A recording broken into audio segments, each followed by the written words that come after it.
नमस्कार दोस्तों, आप सभी का स्वागत है हमारे YouTube channel VCS basic physics में।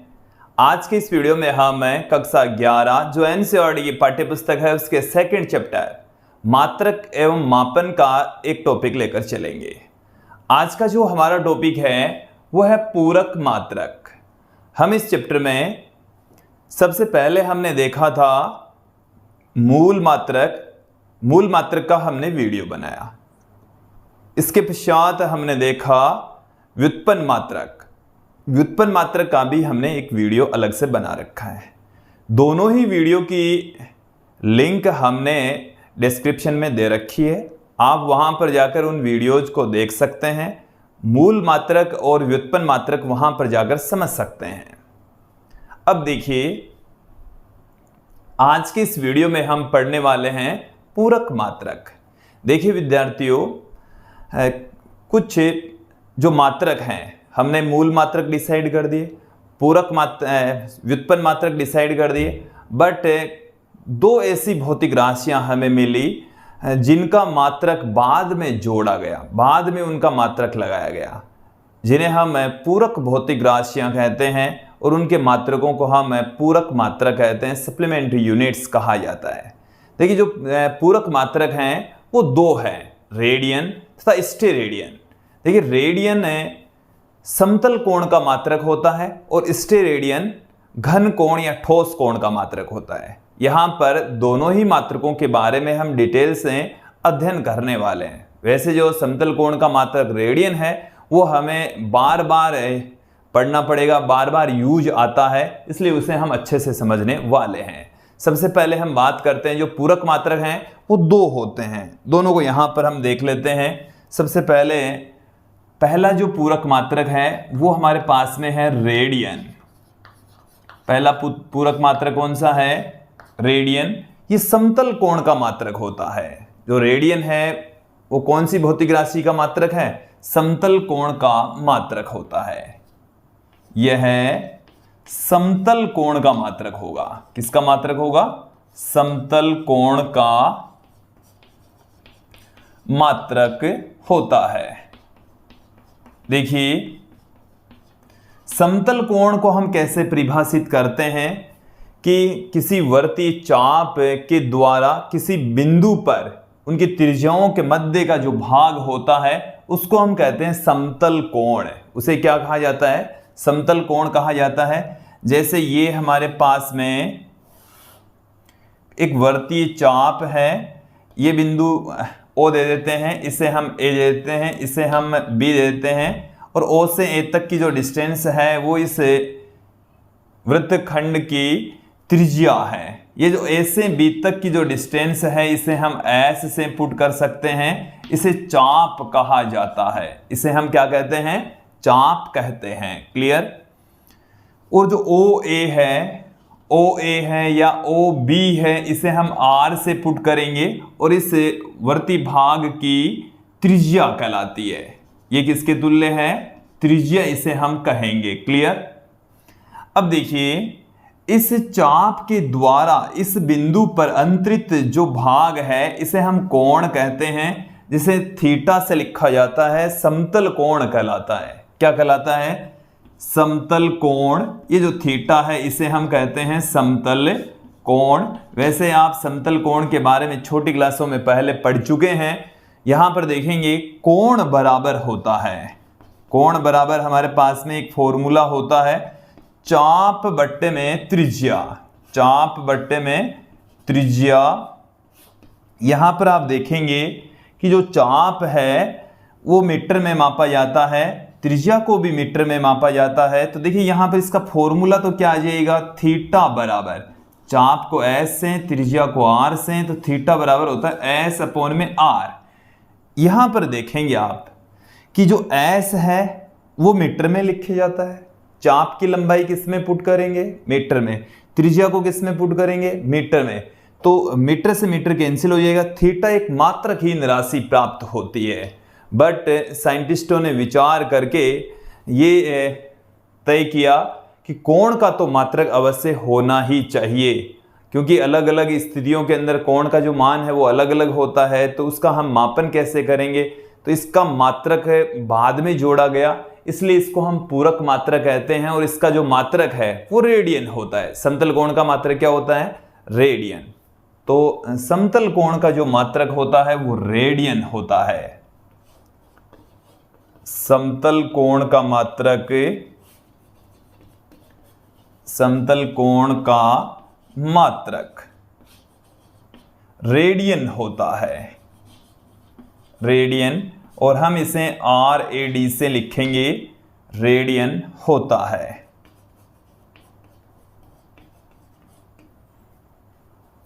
अब देखिए, हम एक रेडियन को यहां पर परिभाषित कर देते हैं कि एक रेडियन की जो डेफिनेशन है वो क्या है।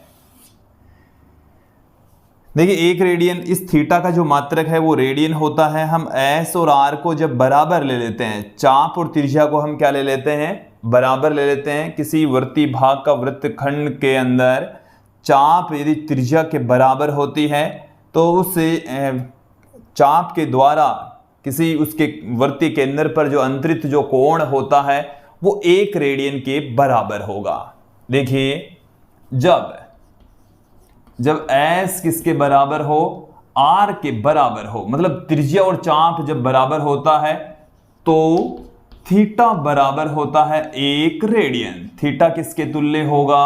1 रेडियन के तुल्य होगा। तो डेफिनेशन क्या हो जाएगी? देखिए, 1 रेडियन की, देखिए, किसी वृत्तखंड में यदि चाप त्रिज्या के बराबर होता है तो चाप द्वारा उसके केंद्र पर अंतरित जो कोण है वो 1 रेडियन के तुल्य होगा। यदि किसी वृत्तखंड में चाप त्रिज्या के बराबर हो, त्रिज्या के बराबर हो, तो समतल कोण 1 रेडियन का होता है। समतल कोण किसके बराबर होगा? 1 रेडियन के इक्वल होगा, 1 रेडियन के तुल्य होगा। तो समतल कोण 1 रेडियन होगा। किसके तुल्य होगा? 1 रेडियन के बराबर होगा। क्लियर? ये समझ में आ जाना चाहिए। अब देखिए विद्यार्थियों, यहां पर जो रेडियन कोण है इसको हम पाई की फॉर्म में रखेंगे। इसके अलावा जो समतल कोण है इसका मात्रक हम और भी पढ़ चुके हैं, डिग्री। समतल कोण का एक अन्य मात्रक क्या होता है? समतल कोण का अन्य मात्रक जो हम कक्षा 10 तक पढ़ते आए हैं वो है डिग्री। क्या होता है? डिग्री, जिसको इस तरीके से लिखते हैं, ऐसे एक छोटा जीरो लगाकर इंगित किया जाता है, डिग्री। अब देखिए, मैं यहां पर डिग्री और रेडियन के मध्य संबंध स्थापित कर रहा हूं। जैसे मान लीजिए कि हमारे पास में ये एक वृत्तीय चाप है, ये यहां से इसकी जो रेडियस है वो स्मॉल r है और A से B तक हमारे पास में चाप है। तो मैं यहां से यहां तक का एंगल रेडियन में फाइंड आउट करना चाहता हूं। वैसे हम डिग्री के अंदर जानते हैं कि यहां से यहां तक का जो एंगल है वो 180 डिग्री होता है। कितना होता है? 180 डिग्री। तो ये रेडियन में कितना होता है ये हम देख लेते हैं। तो देखिए, यहां से यहां तक का थीटा बराबर होता है S बट्टे में R, और S का मान देखो, ये अर्धवर्त हो गया, आधा वर्त हो गया, और आधे वर्त की जो चाप की लंबाई होती है वो होती है पाई R। तो S बराबर पाई R बट्टे में R, तो यहां से ये आ गया पाई। तो देखिए, इस बिंदु के ऊपर जो अंतरित जो कोण है वो हम जानते हैं कि पाई होता है, यहां से निकाल लिया पाई, और हम जानते हैं 180 डिग्री होता है। तो रेडियन के अंदर तो इसका जो मान है वो पाई रेडियन आएगा, जो कि 180 डिग्री के बराबर होता है। किसके तुल्य होता है? तो यहां से हमारे पास में निकल चुका है एक रिलेशन कि पाई जो रेडियन है, पाई रेडियन ये बराबर होता है 180 डिग्री के। ये आप अच्छे से दिमाग में फिट बैठा लीजिए। पाई रेडियन किसके तुल्य होता है? 180 डिग्री के बराबर होता है। तो यहां से 1 रेडियन बराबर 1 रेडियन बराबर आ जाएगा 180 बट्टे में पाई डिग्री। इसे हम देखो 180 में जब पाई का भाग लगाएंगे, पाई का मान होता है 3.14, तो यहाँ से जब भाग लगाएंगे तो हमारे पास में 57.296 डिग्री प्राप्त हो जाएगा। तो ये है 1 रेडियन की जो वैल्यू है वो किसके तुल्य होती है, 57.296 डिग्री के बराबर हो जाती है। तो यहाँ से भी देख लीजिए, एक जो डिग्री है वो किसके इक्वल होगी, 1 डिग्री बराबर आ गया हमारे पास में पाई बट्टे में 180 रेडियन, पाई बट्टे में 180 रेडियन आ गया है विद्यार्थियों। तो ये जो रिलेशन है वो आप लोगों को अच्छे से ध्यान में रखने हैं, चाहे ये रख लीजिए चाहे ये रख लीजिए, एक ही बात है। इसमें हमने इस 180 का इधर भाग लगा दिया, सेम ही है। क्लियर। अब देखिए हम जो डिग्री है उसको और छोटे भागों में यहां पर विभाजित करते हैं, तो देखिए हमें क्या मिलेगा। मुझे उम्मीद है यहां तक आप लोगों को समझ में आ गया है, यहां तक आ गया समझ में, यहां तक कोई दिक्कत नहीं होनी चाहिए। अब हम चलते हैं कि जो डिग्री है उसको भी हम छोटे भागों में विभाजित करते हैं तो हमें क्या मिलेगा। देखिए यहां से अब मैं इनको हटा देता हूं।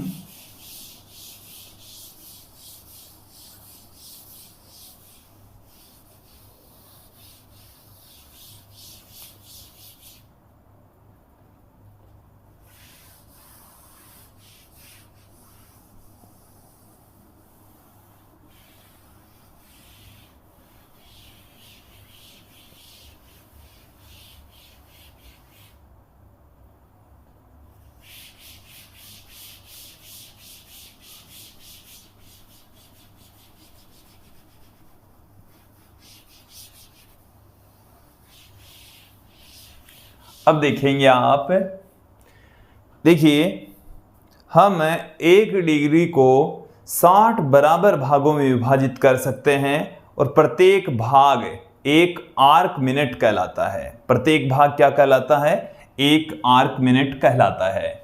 तो देखिए एक जो डिग्री होती है ये बराबर होती है 60 आर्क मिनट के।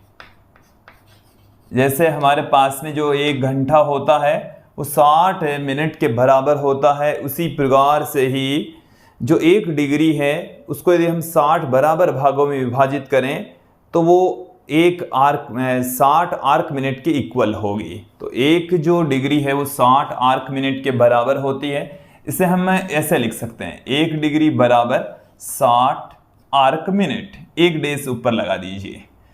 अब यहां से आप देखेंगे कि जो 1 आर्क मिनट है वो किसके तुल्य होगी, 1 आर्क मिनट बराबर हो जाएगी 1 बट्टे में 60 डिग्री के, 1 बट्टे में 60 डिग्री के। यहां से हमने इस 60 का इधर भाग लगा दिया और 1 डिग्री किसके बराबर है, पाई बट्टे में 180 रेडियन। तो मैं इसको ऐसे पुट कर दूं, 1 बट्टे में 60 तो पढ़ा ही है, डिग्री के स्थान पर आप पाई बट्टे में 180 रेडियन पुट कर सकते हैं। पाई बट्टे में 180 रेडियन लिखा जा सकता है। अब यहां पर आप देखेंगे कि जब हम इसकी कैलकुलेशन करेंगे तो हमें 1 आर्क मिनट बराबर रेडियन में वैल्यू प्राप्त हो जाएगी 2.91 गुणा इसकी घात -4 रेडियन प्राप्त हो जाएगा। ये हमारे पास में आ चुका है 1 आर्क मिनट और रेडियन के मध्य संबंध। अब हम थोड़ा सा और आगे बढ़ते हैं। एक जो आर्क मिनट होती है, 1 आर्क मिनट, यदि इसको भी हम 60 बराबर भागों में विभाजित कर दें, जो कोण है उसको हम छोटे से छोटा उसका मापन कैसे करते हैं, तो 1 जो डिग्री है उसको हम 60 भागों में तोड़ेंगे तो प्रत्येक भाग 1 आर्क मिनट कहलाता है। 1 आर्क मिनट को भी यहां पर हम 60 बराबर भागों में विभाजित कर देंगे, प्रत्येक भाग 1 आर्क सेकंड कहलाता है। तो 1 आर्क मिनट बराबर होता है 60 आर्क सेकंड,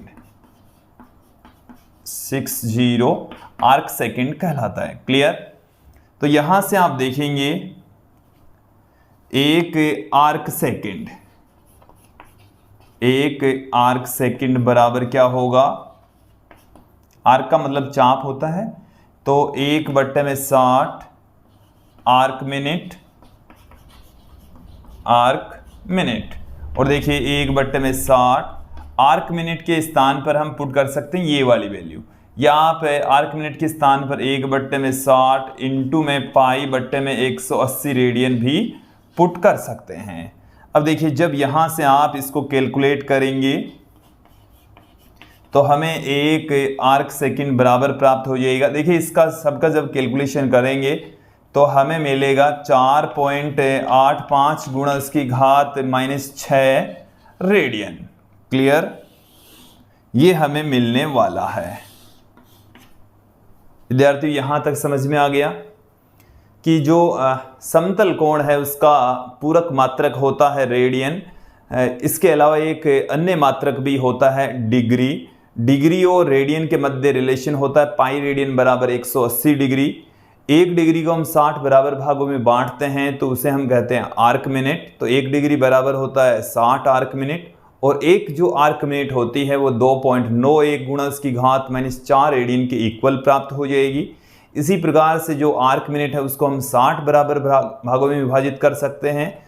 प्रत्येक जो भाग है उसको हम आर्क सेकंड कहते हैं, और एक आर्क सेकंड 4.85 गुणा उसकी घात -6 रेडियन के तुल्य होती है। तो विद्यार्थियों ये था पहला पूरक मात्रक जिसे हम रेडियन कह रहे हैं। अब हम दूसरे पूरक मात्रक की ओर बढ़ते हैं, स्टेरेडियन। अब देखिए यहां पर हम दूसरा पूरक मात्रक लेकर चलेंगे, स्टेरेडियन। देखिए ये बहुत कम यूज में आता है स्टेरेडियन। ये ठोस कोण का मात्रक होता है। ठोस कोण कह सकते हैं, घन कोण कहा जा सकता है, सॉलिड एंगल कहा जाता है, तो उसका मात्रक होता है स्टेरेडियन। देखिए ठोस कोण किसके तुल्य होता है कि किसी पृष्ठ के द्वारा किसी बिंदु पर जो अंतरित कोण होता है उसको हम ठोस कोण कहते हैं। देखिए समझा देते हैं, जैसे मेहंदी की जो कोण होती है उसका एक भाग एक बिंदु पर अंतरित होता है, तो किसी क्षेत्रफल के द्वारा किसी बिंदु पर जो अंतरित कोण होता है उसको हम ठोस कोण या घन कोण कहते हैं, सॉलिड एंगल कहा जाता है। तो स्टेरेडियन किसका मात्रक है? यह है ठोस कोण। ठोस कोण कह सकते हैं, या इसे हम क्या कह सकते हैं, घन कोण कह सकते हैं। इसे अंग्रेजी में सॉलिड एंगल कहा जाता है। क्या कहा जाता है? Solid angle. यह ठोस कोण घन कोण का मात्रक होता है, मात्रक होता है। क्लियर? अब देखिए जो ठोस कोण या घन कोण है वो किसके तुल्य होता है? ठोस कोण कह सकते हैं हम, या हम कह सकते हैं घन कोण। देखिए इन घन कोण या ठोस कोण को ओमेगा से प्रदर्शित किया जाता है। किससे प्रदर्शित करते हैं? जैसे आप कक्षा 10 में ओम से पुट करते आए हैं, बट यहां पर इसको हम क्या कहेंगे? ओमेगा। क्या कहा जाएगा? ओमेगा कहा जाएगा। देखिए किसके तुल्य होता है कि त्रिज्या की दिशा में, त्रिज्या की दिशा में क्षेत्रफल, दिशा में क्षेत्रफल, क्षेत्रफल अपॉन त्रिज्या का वर्ग, त्रिज्या का वर्ग। जैसे हमारे पास में ये कोई मेहंदी की कोण की भांति एक डायग्राम है, यहाँ पर आप इसे समझेंगे ये एक मेहंदी की कोण है, बट मैंने मेहंदी की कोण की भांति इसको नहीं दिखाया है, थोड़ा सा हमने ऊपर से इसकी जो बनावट थोड़ी सी अलग दिखाई है। यहाँ पर ये ऐसे ही है, इसमें द्रव्यमान समाहित है। ये कोई बिंदु है O, और यहाँ से ये हमारे पास में है एक क्षेत्रफल। तो देखिए ये जो क्षेत्रफल है इसका क्षेत्रफल सदिश होता है इधर, क्षेत्रफल सदिश इधर। बिंदु O से P तक की जो दूरी है वो होती है स्मॉल r, इसको हम कह सकते हैं त्रिज्या। इस भाग की क्या हो जाएगी? छोटे से भाग की त्रिज्या हो जाएगी। तो इस त्रिज्या की दिशा तथा क्षेत्रफल के बीच का जो एंगल है वो हम ले लेंगे थीटा, और त्रिज्या की दिशा में इस क्षेत्रफल का जो घटक है वो हो जाएगा a cos थीटा। क्या हो जाएगा? a cos theta. तो यहां पर आप ध्यान देंगे ओमेगा बराबर इसके अकॉर्डिंग हमारे पास में त्रिज्या की दिशा में क्षेत्रफल हो जाएगा a cos थीटा बट्टे में त्रिज्या का वर्ग, ये हमारे पास में आ जाएगा। क्लियर? और इस ओमेगा जिसे हम ठोस कोण कह रहे हैं, घन कोण कह रहे हैं, इसी का ही मात्रक होता है स्टेरेडियन। ठोस कोण का मात्रक क्या होता है? ठोस कोण का मात्रक स्टेरेडियन होता है, स्टेरेडियन होता है। क्लियर? देखिए इसे हम थोड़ा सा और समझ लेते हैं। यहां पर हम एक छोटा सा ये वाला एंगल होता है, ये एंगल है, पूरा जो क्षेत्रफल है वो यहां पर एक बिंदु पर अंतरित होता है। तो जिस बिंदु पर अंतरित होता है वहीं पर वो एंगल बनाता है। यदि मैं यहां पर एक क्षेत्रफल का छोटा सा अल्पांश ले लूं, तो ये जैसे क्षेत्रफल का अल्पांश है dA, तो त्रिज्या की दिशा में इसका घटक हो जाएगा dA cos थीटा। तो यहां पर जो एंगल बनेगा उसको हम d ओमेगा से पुट करेंगे। देखिए d आगे इनके लगा दिया है हमने, तो इनको हम कहते हैं अल्पांश भाग। अल्पांश का मतलब है उनका छोटा सा हिस्सा। देखो a क्षेत्रफल होता है, dA का मतलब है क्षेत्रफल का छोटा सा भाग। ठीक है? तो क्षेत्रफल जो सदिश होता है वो क्षेत्रफल के ठीक लंबवत दिशा में होता है। क्षेत्रफल एक सदिश राशि होती है।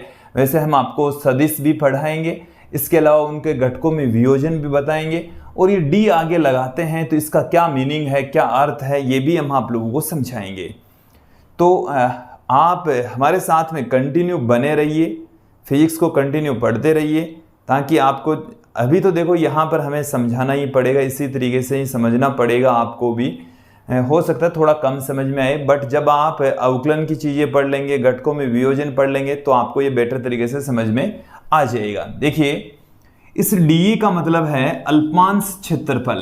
क्षेत्रफल का छोटा सा जो हिस्सा होता है उसको हम कहते हैं अल्पांश क्षेत्रफल। क्लियर? तो ये है dA अल्पांश क्षेत्रफल। और dA cos थीटा हो जाएगा त्रिज्या की दिशा में, जिधर थीटा होता है उसमें आप cos थीटा उसके साथ में संलग्न कर दीजिए। r और dA के बीच का एंगल यहां पर थीटा है, तो यहां पर जो एंगल बनेगा वो छोटा सा एंगल बनेगा। तो ये जो छोटा सा एंगल होता है उसको हम अल्पांश ठोस कोण कहेंगे। अल्पांश ठोस कोण इसे हम कहेंगे। क्लियर? तो इसके अकॉर्डिंग, इस स्थिति के अकॉर्डिंग जो घन कोण है d ओमेगा बराबर होगा dA cos theta upon r square. Clear? इसे इस तरीके से भी पुट कर सकते, एक ही बात है।